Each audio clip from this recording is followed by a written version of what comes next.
बिस्मिल्लाहिर्रहमानिर्रहीम। अस्सलामुअलैकुम। कैसे हैं सब दोस्त? उम्मीद करता हूँ ठीक ठाक होंगे, खैरियत से होंगे। दोस्तों, आज की जो वीडियो लेके आया हूँ ये मैनुअल गियर रिपेयर करने के ऊपर है। ये एफएक्स गाड़ी एक रिसेंट मेरे पास आई थी। इसमें मसला ये था कि इसमें जो है गाड़ी का गियर आयल सारा उसमें से निकल गया था। इंजन और गियर का जो जोड़ होता है उधर से बिल्कुल आयल जो है वो इस तरह बह रहा था जिस तरह नलका लगा हुआ था। तो जब मैंने इसको खोला तो उसके गियर के अंदर बैरिंग वगैरह टूट गए थे, जिसकी वजह से ये सीलें उठा के इसने बाहर फेंक दी थी और इसका गियर ऑयल जो है वो सारा लीक हो गया था। फिर जब मैंने इसको गियर को खोल के अंदर से सारा पीस किया है तो इसमें जो है वो बैरिंग एक टूटा हुआ था बहुत ज़्यादा। ये जो मैं आपको वीडियो में दिखाया भी है, ये जो डिफरेंशियल का बैरिंग है, ये जस्ट एक बैरिंग चेंज किया है, गियर को वॉश किया है, इसकी सीलें वगैरह चेंज की हैं और इसको फिट कर दिया है। गाड़ी बेहतरीन हो गई है, ज़बरदस्त हो गई है। जैसा कि आपको ये देखें वीडियो में नज़र आ रहा होगा किस तरह से गियर को हमने बहुत ज़्यादा मेहनत की है इसकी क्लीनिंग के ऊपर। इसको सही सफाई करके और इसकी सारी सीलें नई लगा के, इसका डिफरेंशियल वाला बैरिंग नया लगा के, सीलिंग वगैरह करके तो फिट कर दिया। अभी देखें तो इसकी सफाई वगैरह सारा काम हो चुका है। जस्ट इसको जो है वो मैंने फिट करना है। सिलिकॉन वगैरह भी लगा दी है।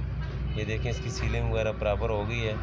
अब इसके ऊपर इसका गियर का ऊपर वाला हिस्सा जो है वो फिट करके और इसको गाड़ी के अंदर फिट करना है। एफएक्स गाड़ी का गियर खोलने के लिए इसका इंजन कंप्लीट जो है वो गाड़ी से रिमूव करना पड़ता है, फिर उसमें से गियर निकलता है।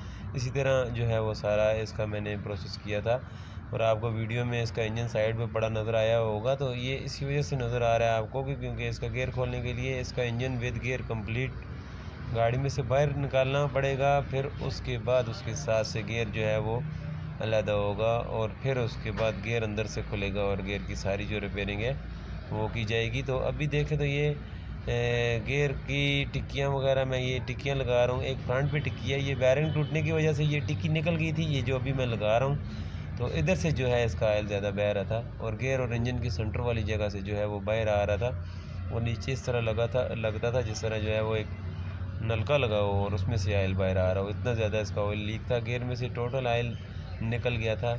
ये तो शुक्र है कि उन्होंने ज़्यादा इसको ड्राइव नहीं किया, वरना इसका गियर फारग हो जाता। ये देखिए इस तरह से इसके गियर के सेकंड वाला पार्ट जो है वो मैंने ऊपर रख के इसको फिट कर दिया है। इसके बोल्ट लगाए हैं और इसको गाड़ी के साथ फिट कर दिया है। ये देखें इस तरह से इसको फिक्स करना है।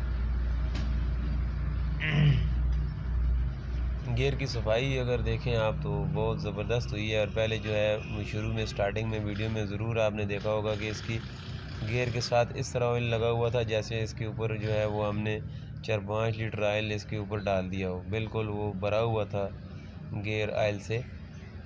और इसकी सफाई करने के बाद ये देखें किस तरह से ये चमक रहा है, लश कंडीशन हो गया है। इसके अंदर भी सारी जो मसाइल थे वो हल हो गए हैं। अब इसको जो है वो मैं इंजन के साथ फिट करके गाड़ी में डाल दूंगा। बाकी जो काम है वो उसकी वीडियो बनाना इतना इम्पोर्टेंट नहीं है। जो ज़रूरी जगह थी उधर से वीडियो बना के जो है वो मैंने आप लोगों के साथ शेयर कर दिया है। वीडियो पसंद आए तो लाइक ज़रूर कीजिएगा और अगर आपने चैनल सब्सक्राइब नहीं किया हुआ तो चैनल को सब्सक्राइब कर दीजिएगा ताकि नेक्स्ट आने वाली वीडियोज़ आपको आसानी से मिल